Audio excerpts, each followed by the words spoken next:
All right, good afternoon, guys. This is just jumping on here with a little video in response to Jeff's PT on Ice the other morning on looking back over his years in the profession and the mistakes he's made and what he's learned over time. I think the biggest way that I've grown as a PT over the years has always been on reflection and on making mistakes, and that's how we grow and learn through life. So I thought I'd hop on here. I'd talk to Jeff, and he was like, man, do a video, get it on there. So here we go. I have been a PT longer than Jeff, so obviously, surprisingly though, have not made as many mistakes as him. So or probably a lot more. Anyways, I sort of thought through it and came down to, 5 or 6 things as well. Again, I think being a PT as long as I have and training when I did, just like Jeff found, my biggest mistake at the beginning, looking back on it now, is that when I went to school, there was a very pathoanatomical basis to everything, very biomechanical. This is long before Butler, Mosley, pain science, biopsychosocial stuff and all that came through. And so it led me to just thinking like, all right, if I really know my anatomy and my biomechanics, I really get to this, I can figure out the puzzle and find the exact answer to everything. And then you'd have these patients with, chronic low back pain and all these other issues, and you'd feel like, man, I am just, not getting this. I can't figure this puzzle out. And so I started to feel like a horrible PT if I couldn't figure out exactly what the pathoanatomical problem was. And of course, we now know with all the persistent pain science, neurophysiological approach, biopsychosocial approach, that's why we were feeling that way and missing that we were missing that whole part. So as the profession has grown, and in keeping up with that, I've had to learn, and it involves doing a lot more than just your 16 hours of a year of CEUs. I mean, you have to keep up with it constantly, and that has been a big help. I mean, that's the solution to that problem, and I think I just had such the wrong view of it, knowing now, back then. So I kind of feel sorry for my patients at the beginning of my career.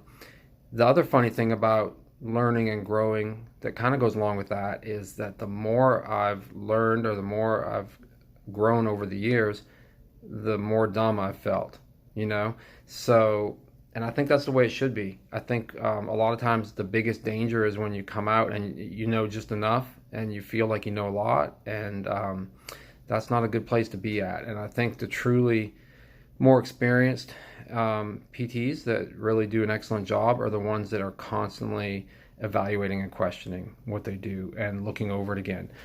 So that's number one. Number two, I think goes along with that, is that I just felt like at that time when I was just like, okay, I need to figure this out, I just felt like, look, if I just get better and get to know more and more, that patients are just going to find me and I'm going to become just, this best well-known PT and everyone's going to come there. And it's not like that. Like, you can't just sit back and wait and just know more, and that's going to be the solution to everything. And I really realized that it wasn't the responsibility of like people to just find me and docs to just send stuff to me. That I need to get out there and make relationships, educate people, develop relationships. It's all about relationships with the public, with doctors, with other PTs. And I think when I was a younger PT and when I was starting out, I just felt like, yeah, if I just know more and I'm better, then, all these patients are just going to come flooding to me because I just, know what I'm doing, and it's just going to flow that way. And it's not really that case. I had to get out there and make relationships and build connections with people in order to get it. And it wasn't all just based on, oh, yeah, you know more. Third biggest mistake, looking back on it, was thinking that, well, I'm an ortho PT, so all that neuroanatomy, neurophysiology from school that I hated doing those courses, I don't need to worry about that. I'm all ortho, this is great. I'm not gonna have to deal with that. But then there's a little thing called pain, that really, what are we seeing? Even if we're ortho PTs, pain, that's why we're seeing people. Well, pain is neuro. Neuro is ortho, ortho is neuro. It overlaps. And you can't separate it out. And I think as I've gone on in my career, I've become much more comfortable and sought out more knowledge and learning about it. Courses like Justin Dunaway's Persistent Pain on ICE is just incredible, and just completely changes the way you treat patients with pain. And it is neuro. You can't just ortho everyone. It's both. We have to deal with the whole person, and that's kind of a mistake I made in the beginning. I mean, and I still, really have to take the time to look into the other areas of someone's life, all their social issues, their health, all those other things that we're not normally looking at. And we just kind of had these like ortho blinders on, I guess, when I first was a PT. Another one, I guess we're on number 4. Always felt like, and I think Jeff kind of had the similar feeling, like I felt like I always needed to explain everything. It kind of goes along with it. I felt like I needed to figure out the puzzle, and then I had to kind of explain it to the patient, like, okay, this is exactly what's going on, and this is what I found. And it was almost, looking back on it, probably maybe that's driven a little by ego, and you want to feel like you're smart and you know what's going on and you want to explain it. And that sometimes, like I said earlier, there's not this like clear-cut thing, and you can't totally explain it. And that it's okay just to be like, well, it could be X, Y, or Z, but we do know that even if you do an MRI and it shows a bulge, maybe that bulge was there a year ago, and maybe that's not the cause of it, but we do know if we get you stronger, we build up your tolerance, we load it, and then we have a look at your sleep and your stress and your nutrition, and we do all these things that we can help you, and just being able to have that uncertainty a little bit and accept it and embrace it. And that's something that I could not do at first, or I struggled to do at first. I always felt like, no, I just didn't want this uncertainty. I wanted to have an answer to give the person, because I felt like that's what they wanted from me. And I think we do have the answers. It's just not that we can't be 100% certain all the time. So, and speaking of that, I guess problem 4.5 would have been looking at those other things: sleep, stress, nutrition. When I came out of PT school, that was not something I really had in my wheelhouse. That's not anything that I was able to approach with any level of confidence.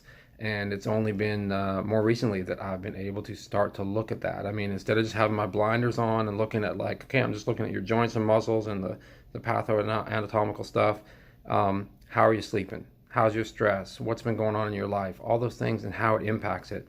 Something that was not on my radar at the beginning at all. And number 5, the last one, which again, I think Jeff kind of got into this, or at least in some of the ICE courses we've talked about it, is that kind of having that approach of that as soon as the person kind of felt better, okay, they're coming to me for back pain. Great, your back's feeling good? Great, let's discharge you. You're doing good. And sending them on their way. And then, a month or 2 later, it's like the boomerang patient comes back. Well, you again, another back pain is coming back. Okay. And then you start feeling frustrated, like, man, I am not doing something. Like, they are still coming back, same problem, over and over. And then realizing that the solution is realizing that I didn't take them where they needed to be, right? The whole idea of 1 rep max living, just getting them to where they can barely manage and maybe they're pain-free, but not getting them beyond that and getting them fit and getting them able to handle more.